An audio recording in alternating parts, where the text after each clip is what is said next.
have great pleasure to be here to represent my university, which is located in Częstochowa in Poland. It's not too far from the capital of Poland, which is Warsaw.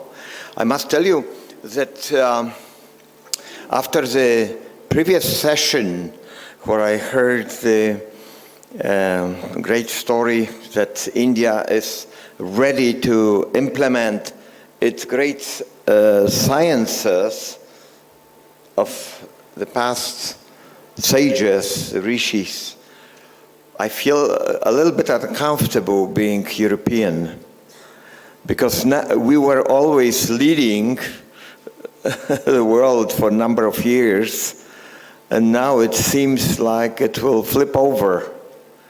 And India will really become, if you implement it, you will become the leading nation, and I hope you will be ready to share. Otherwise, we have no chance.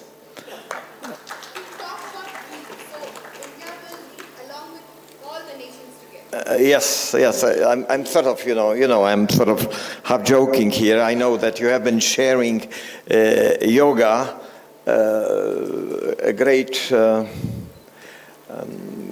deal, and it is recognizable. Hold on, here I am trying to find my presentation, which also will come here, but I need to have my own slides, not to look back. Okay. So this is the topic given to me. Integrating spiritual practices into exercise and fitness. I have a few slides, and I like to use slides because there are a number of issues, and I think as I will talk about them, you can always look back and refresh. This is sort of like a summary what thoughts I had when the topic came to my attention. Is it possible to integrate spiritual practices into exercise and fitness? If you look at the top sportsmen in the world, do they practice yoga? Or maybe they do, but they don't know about it. I never forget in communist Poland, 1968, I was barely 15 at that time, and a message came from France, very famous Winter Olympics there in Grenoble, I believe. And a guy who won 3 gold medals, slalom, special slalom, and downhill. And from that time, it never happened that one sportsman would win gold medals in those 3 disciplines, because it is sort of like, a sprinter competing with a marathon runner. There are very different disciplines, different muscles, different physiology, everything is different. And yet he succeeded. And an interviewer talked to him and was very surprised. He just came before the run, and he found him standing on his head doing Sirshasan, and he thought, well, maybe for a minute or two. No, not at all. He was in Sirshasan for half an hour, and it just happened before his runs, before his competition. So after, he won his medals, they talked to him, what were you doing? Because at that time, yoga wasn't that popular in Europe. And he says that he likes to focus his mind and stabilize his physiology, and that he feels that this is the reason that he was able to succeed. So this was the first eye-opener that spirituality can indeed be used in sportsmen and to bring them much easier to achieve the highest awards. So let's look at this slide. Why did I decide? This is about fostering a child development. Why did I include this? Well, look at the sequence of events. First, make child aware of the body and external things. So you start with physical. So physical fitness, it's the beginning. It's something tangible. For most people who identify with the bodies, this is how you need to start. Later on, as the child develops, then there is mental body, emotional body, and finally spiritual body. But some adult people, it seems like they are so strongly identified with their body. Take bodybuilders, or take heavy athletics, weightlifters, and so forth. They are completely focused on their bodies. So the question is, can those people benefit with spirituality, or maybe the beginning of that? And I really liked very much a response of Professor Satbir Khalsa. You might know him, quite famous researcher in yoga from Harvard Medical School. And he said, look, it doesn't matter what kind of yoga. If it is very, very physical, if it maybe even resembles some yoga asanas, because as you know, not every external posture can be called asana. For someone looking through a peephole will see the form, but the external form is not asana if there is no bhav. The inner form is much more important than the external. But, he said, those people who come to yoga studio as kind of a practice, because maybe funny-looking gymnastics, they like to stretch a little bit and so forth. But after a few weeks, a few months, maybe a few years, they will be brought more within, into that inner dimension, and they will be able to travel this journey from external things, physical body, later on mental body, emotional body, up to full spirituality. So this, what a child has to go through, I think, in the lives of many sportsmen, it is sort of rehearsed, I would say. And this is how I approach how to merge spirituality into physical fitness or physical education. So let's go to next slide. We'll be looking for interconnectedness between physical fitness and spirituality. So let's read a few of those things. Both aim to find the right balance to feel good. When you ask people why are they going to a gym, usual answer will be, I want to feel good, right? They don't know what that good can mean, but they want to feel good. Those, who drink beer, or use alcohol or use drugs, they also want to feel good. But this is not the proper way of feeling good. They don't know how much they are missing. But here we are focusing on the physical fitness, on the gym. So, feeling of good.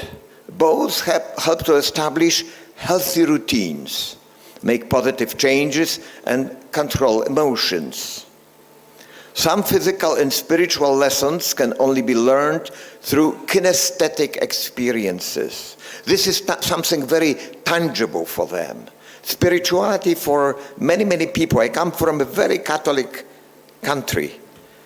I don't know if Italy is more Catholic or Poland is more Catholic, but they are very Catholic. And let me tell you, I come from a very Catholic family.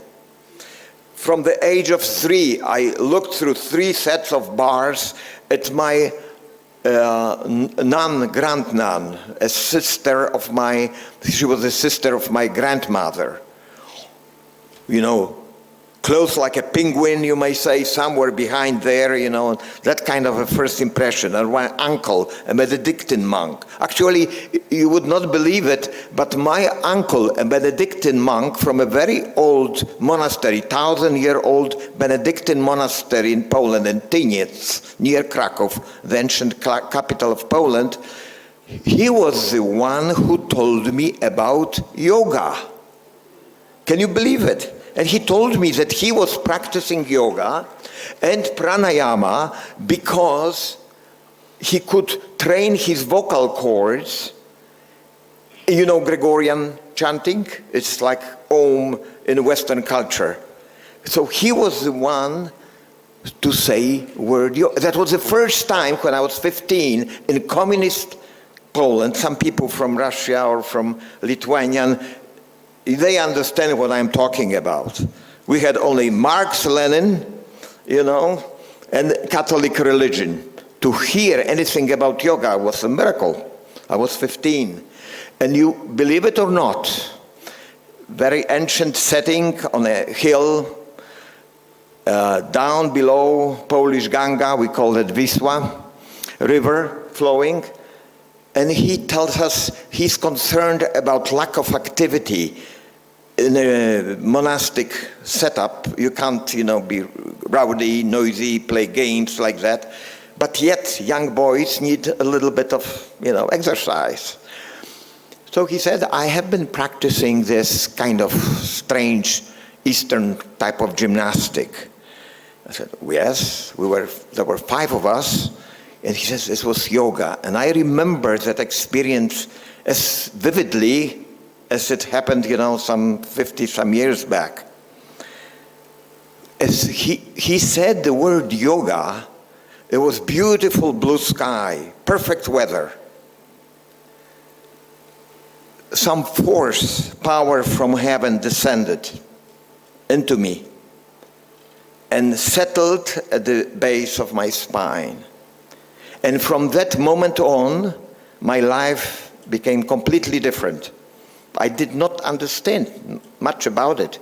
There was an old library in the monastery, not destroyed during the war, so I would go, instead of exercising, I would go there and read all books, because before the war in Poland, Theosophical Society and other things were very vividly followed. So let's go back. Both highlight that being physically active can increase our confidence in the Lord, improve our mood, and extend our lifespan. Physical fitness contributes to increased discipline, mental alertness, better sleep, better memory retention, better energy levels, lower rates of depression, decreased illness, and on and on. You can read it. In conclusion, physical fitness and spirituality have a positive impact on each other. So it is a beginning. It's the same. Look at the Ashtanga yoga. We start from physical, something which is obvious, which is clearly defined, into more and more subtle things.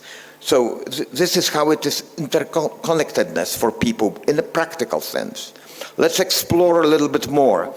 I have to move on because the time I'm watching here. Spirituality plays a crucial role in enhancing sporting performance, personal growth, and well-being. I quote behind the journals where I got that. Spiritual being should be incorporated into sport and exercise psychology training and consultancy. You know that many top sportsmen now use psychologists. You know that. And that very closely hits into spirituality. Actually, it's not clearly defined, but it's going that direction. Look at that, highlights the importance of integrating religion and spirituality into mental skills training and sports psychology counseling. It also suggests that spirituality can help athletes to achieve positive psychological states such as flow and peak experiences. That's the whole area to experience. Many top sportsmen, when some amazing sports physical achievement takes place, they report this state of flow. All of a sudden they change the frame of reference and they go into the state of meditation. Maybe they don't know that they need to call it that way, but that's what they are going through. Spirituality is an inner part of sport, movement, or physical activities. I wrote an article, and it's in India from immemorial times, ancient times. Physical fitness skills were joined together with spirituality. Later on, with the modern world, sort of it got separated. We need to bring it together. So in conclusion, incorporating spirituality into sports psychology training and consultancy can help athletes achieve positive psychological states, improve their performances, and enhance their overall well-being. Now, the gym. People like to go to gym, right? They're too busy to do other things. They just need something physical.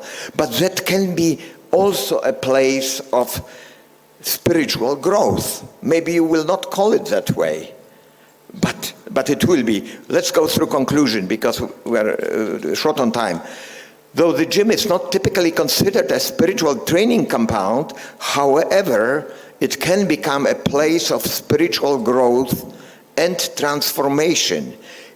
Let's start wherever we are and move on. Otherwise, we scare them away. Yes. Incorporating yoga into one's life can improve physical fitness and spirituality. Yoga is a great way to improve flexibility and enhance one's capacity to master the body through meditation and concentration. Pilates, it's one of the systems based on that, which also boosts flexibility and increases strength and so forth. Yoga is deeply rooted in spirituality, and I don't have to speak more about it. Everybody is convinced, I'm sure, about this. Also through chanting, individual emotional, spiritual, mental, physical abilities increase. In conclusion, incorporating yoga into one's life can help improve physical fitness, enhance spirituality, and achieve highest potential and increase motivation. I remember reading an article, for example, in Germany. We had a friend from Germany here, a German national soccer team. 3 times per week they would meet, and for an hour and a half they would practice yoga. Not kicking the balls, but practicing yoga. And that was proven that would relax and that would help to focus them much better. Okay. Spirituality plays a cardinal role in enhancing sporting performance, personal growth, and well-being. We said it.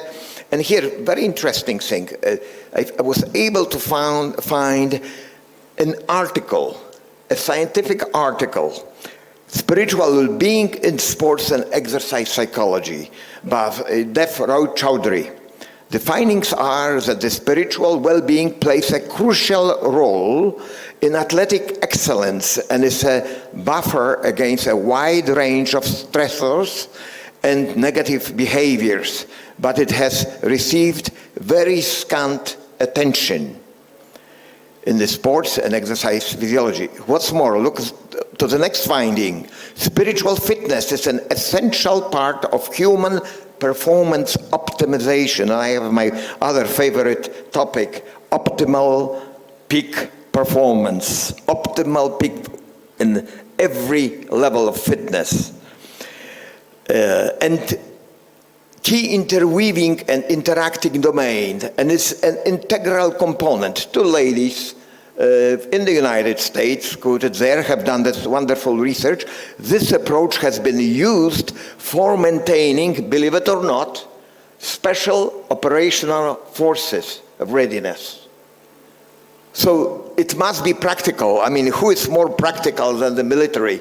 They go and if they miss it, their life is at stake. In conclusion, spiritual well-being should be incorporated into sport and exercise physiology, psychology, training, and consultancy is needed to improve and enhance sports performance. And look now, for example, sports, 100 meters. Now who wins? What is the difference? 1/100th of a second? Maybe it will come to 1/1000th of a second. Where will be, now you know that there are spies spying the training of the competitors. Maybe you remember the name from 1996 Olympics in Atlanta, Carl Lewis, fantastic athlete, black American, Afro-American. He won in 3 consecutive Olympics, and this was the last Olympics because the age was catching up and excellent followers behind him. And he wanted to leave the stage in full glory. Gold in 100 meters, gold in 200 meters, in the relay and long jump. You can check it. He's the second most decorated sportsman in the world. And he was looking for that edge, for the edge that would allow him to bring 4 gold medals home. Unheard of, incredible accomplishment. And guess what? Another part of yoga, which is also my favorite, the diet. It wasn't enough vegetarian diet. It wasn't enough vegan diet. It was vegetarian diet. Fresh, raw. And he said, because the training, the number of kilometers run, the number of weight lifted during the training for all top athletes are just about the same. Where was this edge?